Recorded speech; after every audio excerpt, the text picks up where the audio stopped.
Now, breaking news from WRAL. Coverage you can count on. We've already had some scattered storms that were severe this morning. We have a flood watch and a severe threat through the afternoon. I'll walk you through the timeline for rain for the rest of the day. And brand new information in a murder-suicide in Wilson. The breaking details the sheriff's office just revealed. And more breaking news. Former President Donald Trump files suit over the 2022 Mar-a-Lago raid. Ken Smith is in the WRAL Live Center with the basis for his claim.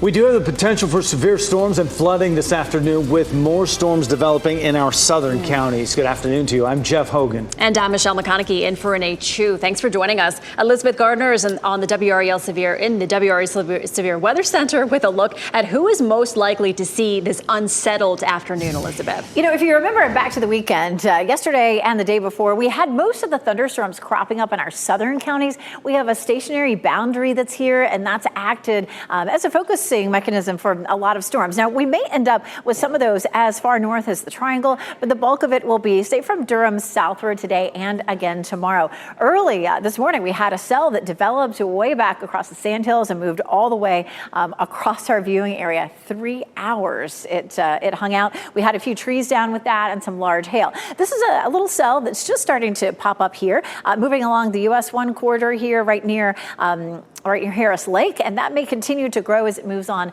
up toward Holly Springs and Apex. Also, we look down to the south, even more rain from Benson and Dunn, some scattered showers, and it's a little bit heavier from Clinton southward there, just as you're headed down toward Garland and toward the coast. We do have a level 1 risk for severe storms for most of our southern counties today, and again, we did have some storm damage, some trees down this morning with that one cell that moved across all of those counties. We also have a low to medium risk for flooding. We had a lot of rain with some of those. Coming up, I'm going to show you how much rain we've had in the last 24 hours, a pretty surprising amount. So that's why we have a flood watch also for some of those southern counties. Let's talk about the timeline for rain for the remainder of the day. We get into, say, 3 and 4 o'clock in particular. We'll likely have a lot of cells developing, but those will all be moving to the south and east. And if you're up near the Virginia line, you will hardly have much of a chance of seeing any rain at all. We're looking at a 40% chance this afternoon and then tapering off this evening. Tomorrow will bring us a slightly better chance. So we'll go through the timeline for tomorrow. Plus, we'll check in with our tropical system and show you where it's headed. Now to that breaking news in a Wilson County murder-suicide. Deputies now know the names of 4 people shot, including a 6-year-old girl. The mother of that child is dead. WRAL's Chelsea Donovan has brand new information from deputies this hour. She joins us live outside the location where deputies believe that mother was killed. Chelsea. Yeah, Jeff, first I want to get to some breaking information from the Edgecombe County Sheriff Clee Atkinson. He tells me that Daquan Jones, the man who allegedly shot the 4 people, then turned the gun on himself, had a history of domestic violence against Kiera Massenberg. He told me in November of last year that Jones was charged with communicating threats to Kiera, stating, "Do you think I am playing? I am going to hurt you." Then on July 15th, just a month ago, Jones was charged with felony assault for punching Kiera Massenberg in the face, knocking out her teeth, and fracturing her nose. We understand now that Kiera Massenberg was likely killed in this location on Weaver Circle. Let's show you Daquan Jones. This is a mugshot from 2019. We understand this is the man alleged to have killed Massenberg and then shot their 6-year-old daughter Zoe and 2 others. We understand this all happened around 5 a.m. Sunday. Deputies with the Wilson County Sheriff's Office and officers with the Sharpsburg Police Department were called to this home on Weaver Circle. We understand that Daquan Jones and Kiera Massenberg got into a fight here. Then authorities say they found a man and a woman with gunshot wounds at this location. That pair was taken to Vidant Hospital for treatment. Then investigators say Jones dropped off 6-year-old Zoe, again, that's his own daughter, with a gunshot wound to another home. Then he drove to a friend's home on Jamie Road in Nash County. Nash County deputies arrived at that home where they found Kiera Massenberg dead in the back seat of Jones's car. Jones, we understand, then shot himself in a back bedroom. Let's show you some information, kind of break this all down of those that are deceased and injured. Okay, so you've got Daquan Jones, 32-year-old. That's the suspect. Of course, he is deceased. Kira Massenberg, 27 years old. She lived in Rocky Mount. We understand she is deceased. Then their daughter, Zoe Jones, 6 years old. We understand that she is currently going through surgery in a life-threatening condition. Now, their friends, Micaiah Page of this home here in Sharpsburg, as well as Devontae Ricks, both of them are recovering right now at this hour. So a lot to unpack here from several different counties. Edgecombe, Wilson, and Nash will continue to bring you the latest updates here online and on our later newscasts. We're live in Edgecombe County this afternoon. Chelsea Donovan, WRAL News. Happening now in the WRAL Live Center, we're following some breaking news in the Trump classified documents case.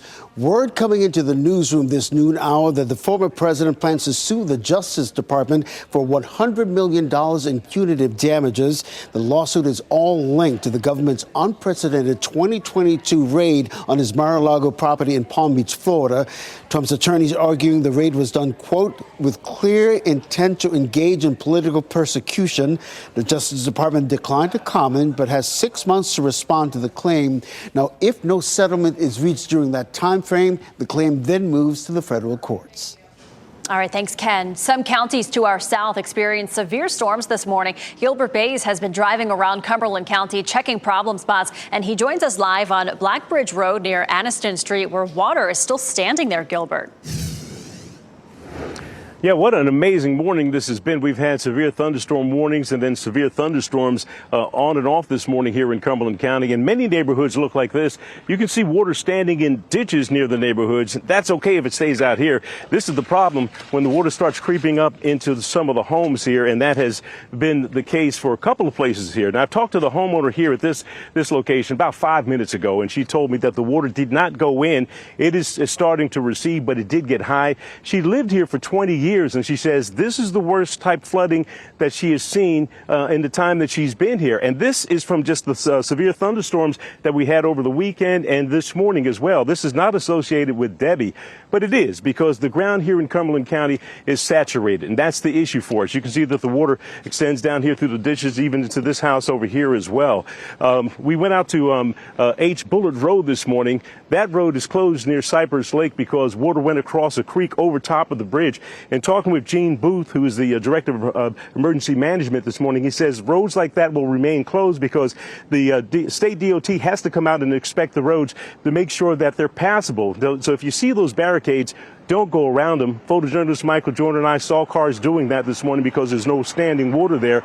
But it's what's happening underneath the bridge when water goes over it that may be a problem.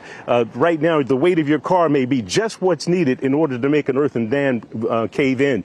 So please watch those signs there and do not go around them if you can. We're going to continue to go around here and talk with folks, and we'll have a report on what's happening here in Cumberland County later on today. Reporting live in Cumberland County, Gilbert Bays, WRAL News.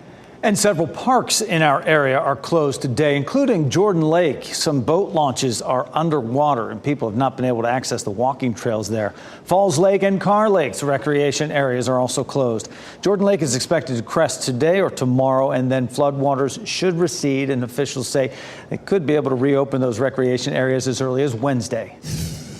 Durham police are searching for the person who shot two men. One of the men died. The other is in the hospital with non-life-threatening injuries. This was the scene from the WRAL breaking news tracker on North Roxborough Street and West Club Boulevard early Sunday morning. We are waiting for officers to release the names of the victims. Salvation Army in Durham is cleaning up its Liberty Street location today after someone broke in there last night.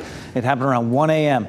Police are still working to figure out who caused all this damage. Salvation Army officials estimate thousands of dollars in damage and stolen electronics. Boys and Girls Club is canceled because of that break-in. Covering Wake County, today county leaders will talk about priorities for school safety. It's part of a joint meeting between the Board of Education and Board of Commissioners. Wake County school leaders will give an overview of security in the school system. They'll discuss results of a security assessment and what future enhancements they may put in place. The meeting gets started at 5 o'clock this evening.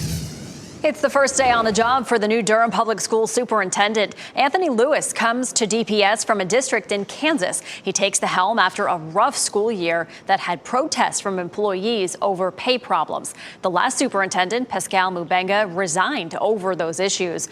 Lewis tells WRAL one of his first steps is to rebuild trust with DPS employees. I will engulf myself in the community, get to know as many staff members as possible, and just create that space where they feel comfortable not only talking to me, but talking to their individuals in their buildings as we continue to work to rebuild that trust that we know was severed. Lewis says he was drawn to DPS because of the district's focus on equity. He also says he has experience pushing for more funding at the state level, and he's ready to get involved. People in Hoke County will need to keep boiling their water for the next couple of days.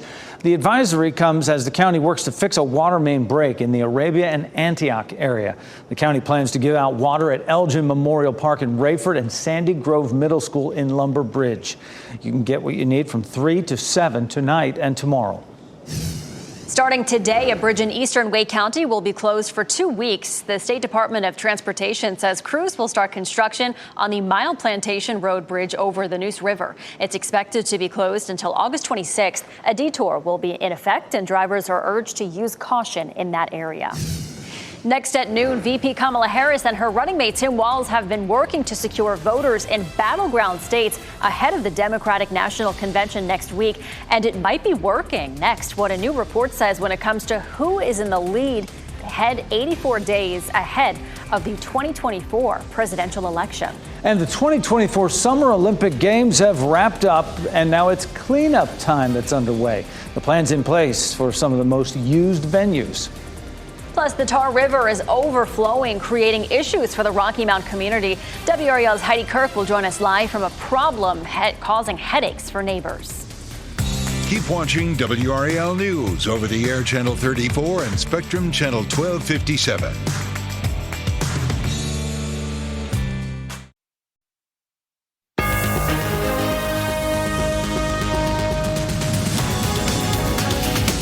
Vice President Kamala Harris is looking ahead to next week's Democratic convention in Chicago as new polls indicate she's narrowly leading former President Trump in 3 key battleground states. Garrett Hake reports this comes as the Trump campaign says it was hacked by an Iranian group in a case of election interference. With the Democratic National Convention now just 1 week away, Vice President Kamala Harris and Governor Tim Walz wrapping up a week-long battleground blitz, rallying a fired-up crowd of 12,000 supporters in Las Vegas Saturday. We know this will be a tight race until the very end. And so let's not pay too much attention to the polls. Both online and at rallies, former President Donald Trump has repeatedly accused Harris of lying about the size of her crowds. They said, oh, she had a big crowd. Oh, the crowd. The Harris campaign poking back on social media with a photo of one large crowd writing, Trump has still not campaigned in a swing state in over a week. Low energy? The former president also pushing a baseless conspiracy theory about President Biden. I hear he's going to make a comeback at the Democrat convention. He's going to walk into the room and he's going to say, I want my presidency back. New polling now shows Harris leading Trump among likely voters in 3 key swing states, Michigan, Pennsylvania, and Wisconsin, all within the margin of error. Over the weekend, the Trump campaign said it was hacked by an Iranian group in June, and the documents were, quote, obtained illegally from foreign sources. The statement came after Politico said it was sent Trump campaign documents from an anonymous email account. NBC News has not independently verified the hack. Meanwhile, Vance is trying to walk back Mr. Trump's recent comments on abortion, suggesting he's open to banning access to a commonly used abortion pill. Would you direct your FDA, for example, to revoke access to mifepristone? That's one of the things that's been discussed. You could do things that would supplement, absolutely. And those things are pretty open and humane. Vance says the former president believes that decision should be left up to the states. You, of course, want to make sure that any medicine is safe, that it's prescribed in the right way, and so forth. But the president wants individual states to make these decisions. That was Garrett Hake reporting. The Democratic National Convention, it takes place in Chicago in exactly 7 days. And we now know the names of some of the most prominent speakers. It's President Joe Biden, former Presidents Barack Obama, Bill Clinton, and former Secretary of State Hillary Clinton have all been confirmed as speakers at the convention. Former President Jimmy Carter's grandson, Jason Carter, also confirmed to be speaking as a representative for his grandfather. Vice President Kamala Harris and her running mate, Minnesota Governor Tim Walz, will formally accept the Democratic Party's nomination during that convention.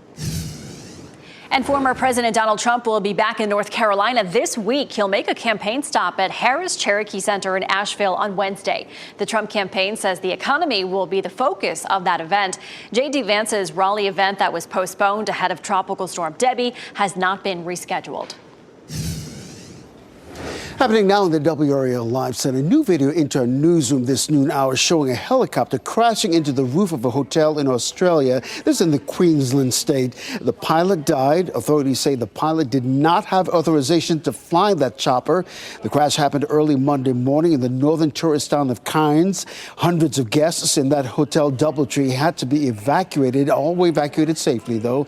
Helicopter owner Nautilus Aviation said it was cooperating with the police investigation. Of course, any new information that we get, we'll be sure to share it with you online and on air. The Olympic flame has been extinguished, and with that, there's a lot of work to do and look forward to when LA hosts the games in 2028. Athletes gathered in a packed stadium where the mayor of Los Angeles received a handoff of the Olympic flag. This was closing ceremonies, and Tom Cruise dropped down from the stadium roof to retrieve it. True Hollywood entrance right there, and then didn't stop there. He hopped on a motorcycle and started a pre-recorded journey to the host city of the 2028 games. A reminder, the Paris 2024 Summer Paralympics begins August 28th. Once the Olympics end for a host city, a lot of the venues go to host events in the Paralympic Games. After the Paralympics, some venues are used again for sports, concerts, and other events. Crews began clearing the area used for skateboarding, BMX, 3-on-3 basketball, and breaking.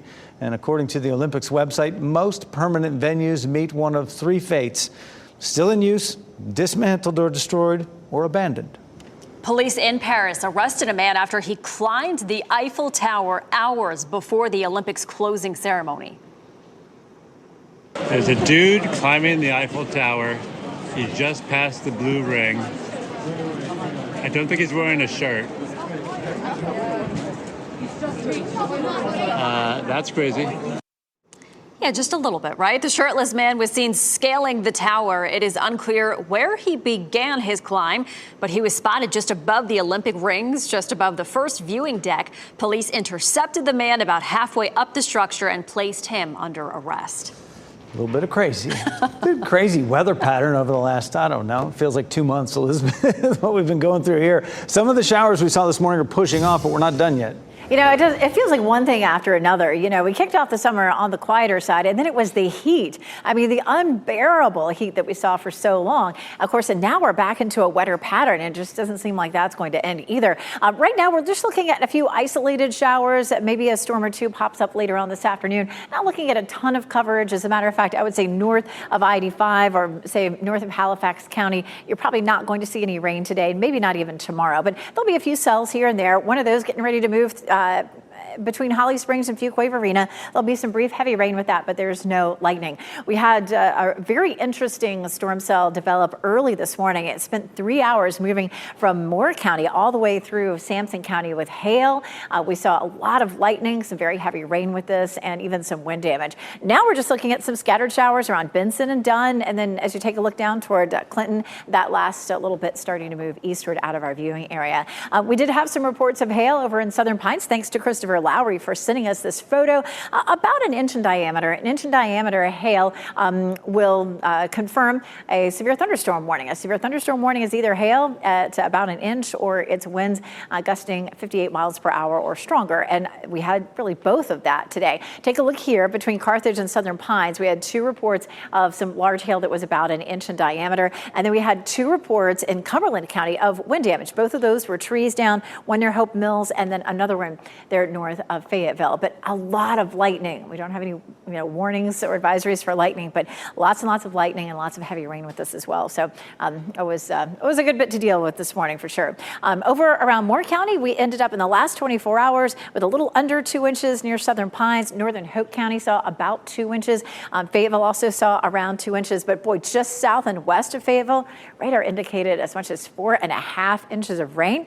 About an inch or so right around Clinton, around Goldsboro, just to the, I guess I should say to the southwest of Goldsboro, about 2 inches. So south of Raleigh, we've really added up a lot of rainfall over the last 24 hours. And some of that was last night, some of that was this morning. And so that's why we have a flood watch that is in our forecast for today. And we also have that medium to the low to medium risk of flooding today, with that potential for more thunderstorms to be ongoing. And a few of those could become severe again this afternoon. We have that level 1 risk. We take a look at Futurecast and we'll walk through that again. Not a lot of coverage, just 5 o'clock, a couple of storms pop up and then it's quiet. And then Tuesday afternoon, we'll have a disturbance that rolls in, and that may bring a slightly better chance of some rain, especially maybe afternoon and evening. We're not looking at that same threat for severe storms, but it's hard to get the rivers and streams to come down when we continue to see rain. But it does look like the Neuse River at Smithfield, Cape Fear at Fayetteville will come below flood stage today.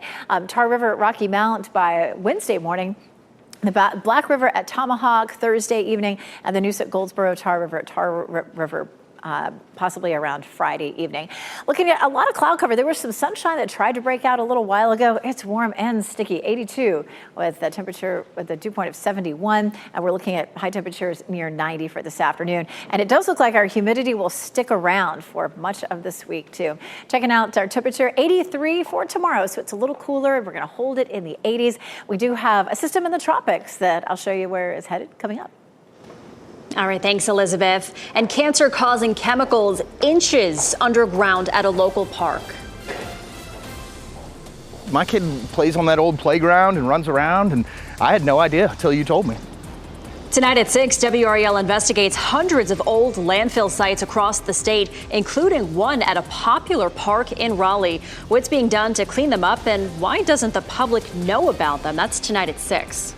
Plus, North Carolina officials are giving an update on plans to relieve medical debt in our states. Today on WRAL News at 4, what local hospitals have opted into this program and which ones have not, and why?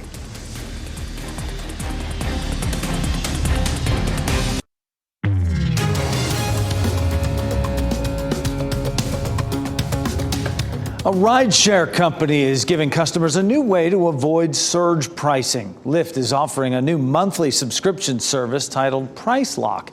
It puts a price cap for certain routes at specific times, essentially allowing riders to avoid paying higher prices during peak demand hours. Customers' biggest complaint about Lyft has often been surge pricing. The company hopes the new feature encourages more people to hail rides through their app. Apple is expected to unveil the new iPhone 16 lineup in a few weeks. It won't look much different than the 15 or add any major new features, but the company is hoping it will keep sales stable until more innovative phones are ready next year. The big marketing point will be the new Apple Intelligence AI tools. There will also be a new camera button on the side of the phone, offering better control for autofocus and zoom. About a third of young travelers say relaxing on vacations is a waste of time. A recent study polled 2,000 Americans across all ages. More than 50% of baby boomers and Gen Xers prioritized relaxation and traveling domestically. The study found that Gen Z and millennials care more about having memorable experiences and prefer international adventures. Well, the heavy rain that we've seen in the last week has caused the Tar River to overflow, creating a headache for people living in Rocky Mount. WRAL's Heidi Kirk will join us live at one of the problem spots. And here is a look at your winning NC Education lottery numbers on your screen right now. We'll be right back.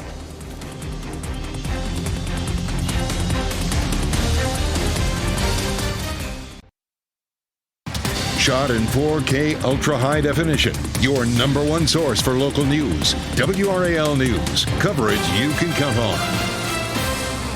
Flooding continues to be one of the biggest issues in our area. Yeah, crews in Rocky Mountain in particular keep an eye on the Tar River as flooding has led to road closures there. WRAL's Heidi Kirk is live in Rocky Mount for us. And Heidi, that river is causing concern for the folks who live nearby. Well, Well, Jeff, I'm at Sunset Park as we speak, and as you can see, I'm standing in several inches of water. I want to give you a frame of reference on my calf. It's about halfway up. And take a look back this way. You're going to see that fence. Now, that is normally on dry ground over here, but it's hard to tell where the park begins and where the Tar River ends. Now, of course, if you look across the street, you're going to see several homes over here. And of course, those people are watching and waiting, making sure that the river doesn't get any higher and eventually have an impact on them. Now, we put our drone up. Take a look at the footage from Drone 5 you're going to see throughout this area. It's pretty extreme. And we just got done driving all over town. We've seen areas like this in many different directions. We checked in with the city of Rocky Mount this morning. They said in the worst spots, the river is sitting at about 24 feet, and that is just under the threshold for major flooding stages. They believe that it's going to get a little bit higher, but of course there's going to be crews throughout this area checking it out, making sure that they have plans in place if these floodwaters get any closer to people's homes, and if some areas they actually already have. So they're waiting to give us an update later this afternoon as they've continued to check in with multiple crews and make sure that they have a good watch on this situation. Heidi Kirk, WRAL News, live in Rocky Mount. Meantime, the community of Lucama is rebuilding after that EF3 tornado tore through on Thursday. Some people in the community, like Elizabeth Gray, are helping to supply meals to families that have been affected. I'm very thankful for the churches and families that have really come alongside, to sign up. I've been contacted by a couple of the commissioners here in Lucama to show their support as well. So I would say it's going very well. The community is pitching in more than just food as well. Gray says a couple of local churches brought in between 75 and 100 people to help work and clear debris. It's been more than 2 years since the deadly massacre at Robb Elementary School in Uvalde, Texas. This weekend, the city finally released a trove of 911 calls, text messages, and audio from that fateful day. As Rob Kirkpatrick reports, among the hundreds of pages of text messages, a series of messages show a group of officers expressing fear for their safety after that massacre. Newly released files are shedding more light into officers responding to the Robb Elementary School shooting in Uvalde, Texas. Body cam footage of officers inside the school show how police eventually confronted the shooter, who massacred 19 children and 2 teachers. Law enforcement has been heavily criticized for its failed response in the May 2022 shooting.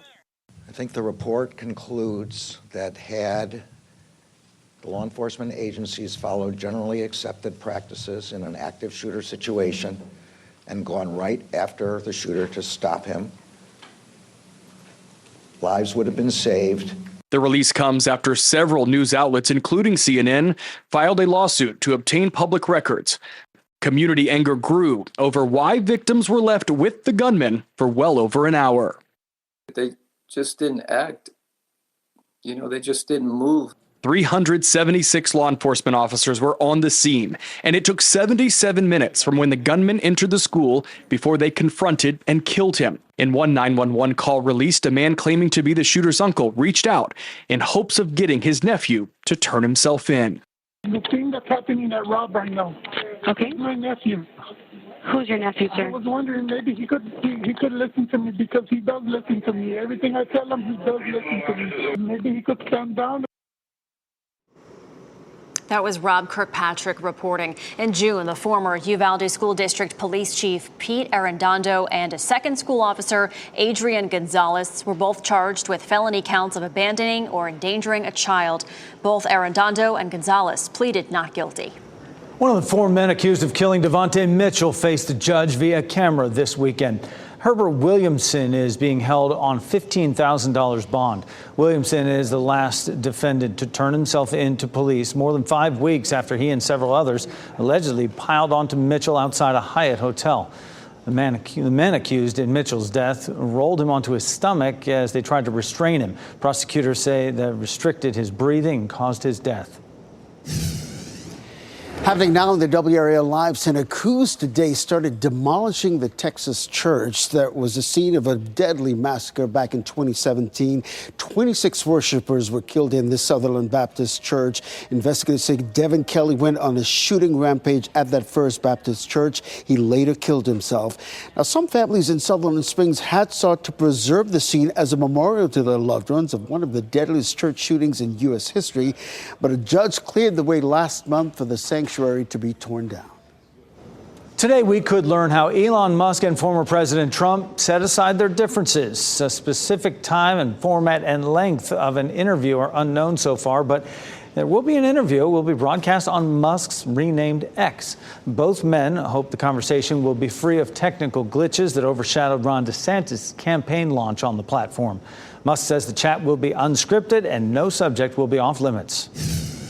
A new report shows cancer rates in men are on the rise and growing quickly.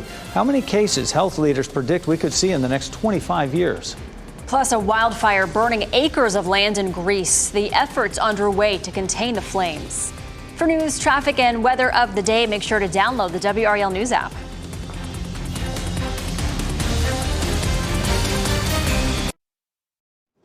A disturbing new report says male cancer cases worldwide are on track to reach 19 million people by 2050. It's an 84% increase from the 10.3 million people in 2022. This is a newly released report that also found the number of men who die from cancer is expected to rise 93% from 5 million in 2022 to 10 million in 2050. Researchers noted the higher cancer rates and deaths are due to men's tendency to smoke and drink more than women and the lack of cancer screening. Soon, all new U.S. troops will go through cognitive testing so it's easier to diagnose brain trauma later on. Pentagon says it'll also put more distance between troops and weapons blasts during training exercises.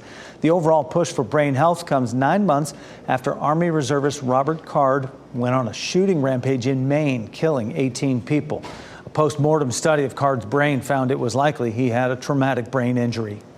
The first day of school is just around the corner, and if your little one has been staying up later than usual this summer, now is the time to work on adjusting their sleep schedule. Doctors say good is important for It's important for kids to feel well, and it provides much needed concentration for class. They recommend bumping bedtime up an hour every few days until school starts. And Dr. Brian Chen with Cleveland Clinic also says the best way to wind down is to cut out screen time before bed. Screens are notoriously bad around our bedtime, not just the light that comes from the screen that signals to our brain that maybe we're supposed to be awake rather than going to sleep. But also the things in our phone. So it's kind of like falling asleep with your front door open. Melatonin supplements can be helpful if your child is having a hard time adjusting to their new bedtime. However, it's important to note you should not depend on them. How about this? Do you ever think about how much an Olympic gold medal costs? Stick around and find out the price tag and how much Olympians could make if they choose to sell theirs. And the 2024 Summer Olympics have wrapped up, and the countdown to 2028 games in LA is underway. The new additions we could see for athletes who go and compete.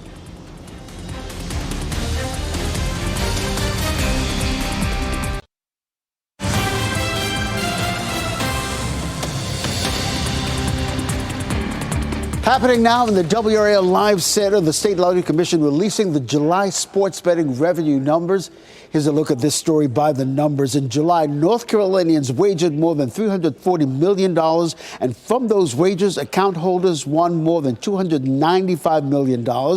As for the tax revenue for the state, after the 18% tax rate is applied, the estimated tax proceeds could be around $7.6 million. Now, WRAL sports investigative reporter Brian Murphy filed a story on this subject. You can read more about it on WRAL.com for more perspective and an in-depth look at these numbers. 2 people are dead. At least a dozen families are displaced after a house explosion. It happened early Sunday morning just northeast of Baltimore. A Baltimore gas and electric company contractor and a 73-year-old homeowner were both killed. Authorities say it is unclear whether the explosion at the house, which was listed for sale, was intentional or accidental. And hundreds of firefighters are battling a wildfire threatening Athens, Greece. The forest fire was still raging out of control in a northern suburb of the Greek capital. More than 30 water-dropping planes are assisting in the effort to put down the flames. Some local hospitals and residential suburbs have been evacuated. Strong winds and dry forests helped to accelerate the spread of the fire after it sparked on Sunday. Now that the 2024 Olympic Games are in the rearview mirror, all the attention turns to the 2028 Summer Games, which will return to Los Angeles. They're on the clock now. It's been 40 years since LA last held that honor. Los Angeles Memorial Coliseum is one of the venues that survived the 1932 and 1984 games. The chairman of the LA 28 committee says turning it from a football field back into a track and field venue will be the most expensive investment of the games, but he believes it's worth it. To put a track back in means we have to spend about $150 million, and the track will go 14 rows into the stands. That's how big the competition field is. Because we have to put that in, we'll actually have the warm-up track underneath the track. Interesting. There'll be no new venues built and no new permanent construction. More than 80 existing venues across Southern California will hold Olympic events. The games will also be car-free, which means fans will have to take public transportation to get around and go see those games. It's just going to be so interesting. Yeah, it's 1984 was the last time that it was there, and that's going to be their biggest renovation that they do, an existing stadium already. Yeah. It's going to be wild. All right. Meteorologist Elizabeth Gardner standing by. Speaking of wild, we had a little wild weather earlier this morning. We definitely did. And this is kind of wild, too. You know how far it is from Oklahoma to L.A.? In Oklahoma, which is a flat state, is where they're going to have the Olympic kayaking and canoeing, which is actually a whitewater event. They have this gorgeous, huge whitewater park there in Oklahoma. That's where they're going to host the Olympic events there for L.A. So interesting, definitely, to see everything that's going to happen over the next 4 years getting ready. All right, we don't have much rain across our area right now. I continue to track this tiny little cell that developed here, moving just between Holly Springs and Fuquay Marina. It's not much to see. We'll head down to the south, a couple more isolated showers from Four Oaks toward Newton Grove. Also, for the most part, fizzling out. But as we head through the afternoon, we'll continue to see just these isolated showers pop up. One or two of those could produce some wind damage. We already saw that this morning. We had some wind damage in Cumberland County. We had some hail in Moore County. And it is awfully gray looking out there right now. It's a live look at North Hill. So a few more scattered thunderstorms today. We'll have that chance again tomorrow as the disturbance rolls through. Hoping to see a small drop in the humidity. It's not going to feel like October by any means, but it'd be nice to drop it a little bit. And we are tracking what could be Ernesto out there, maybe in the next several days out in the tropics. Here's a look at what's happening right now. We have a front that's down to our south. That front is close enough that is helping to fire up some of these showers and thunderstorms for this afternoon, but there's not a lot of coverage there. You see at 3 o'clock, maybe a few of those starting to develop again, but then sliding out of the viewing area and really mostly over by the time we get to sunset. So by 8 or 9, we're done with this. We'll take another look at the chance for that tomorrow as well with maybe more widespread storms. We do have a level 1 risk for severe storms. Damaging wind and hail are going to be our biggest threats for the rest of the afternoon, but we don't currently have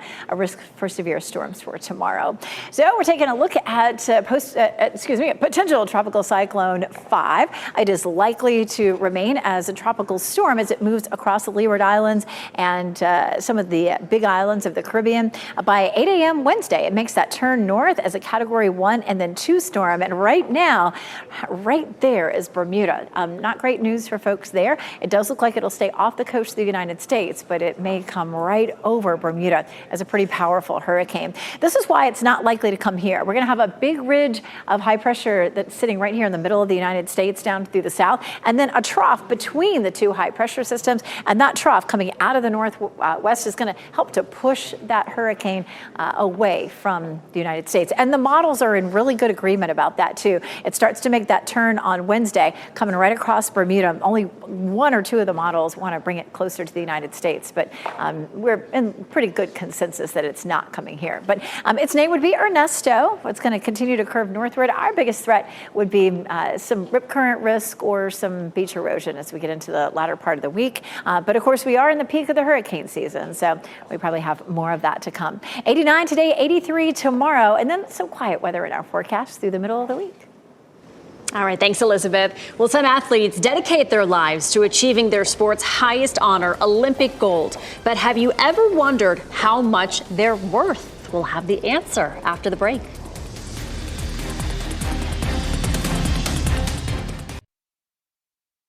As we wrap things up, here's a look at a few of the headlines we're following today. We're learning new information in what the Wilson County Sheriff's Office calls a murder-suicide. According to law enforcement, Daquan Jones shot 4 people, including a mother and her 6-year-old child. It happened yesterday morning at a home on Weaver Circle in Sharpsburg. Jones and the mother, Kiera Massenberg, were in a relationship. The couple had a history of domestic violence. Investigators believe Jones killed Massenberg and then killed himself. Massenberg's daughter is undergoing surgery. One of the other victims involved in the shooting is in critical condition, and the other is expected to be okay. The Salvation Army in Durham is cleaning up their Liberty Street location today after someone broke in last night. It happened around 1 o'clock this morning. Police are still working to figure out who caused the damage. Salvation Army officials estimate thousands of dollars in damage and stolen electronics. Boys and Girls Club is canceled because of the break-in. Today, Wake County leaders will talk about priorities for school safety. It's part of a joint meeting between the Board of Education and Board of Commissioners. Wake County Schools leaders will give an overview of the security in the school system, and they will discuss results of a security assessment and what future enhancements they may put in place. The meeting gets started at 5 o'clock this evening. Mexico City, Mexico set a new record for the greatest variety of flavors of basket tacos. They're known as tacos de canasta. Basket tacos are an especially popular dish in the town of San Vicente. Only taco makers from that town were invited to participate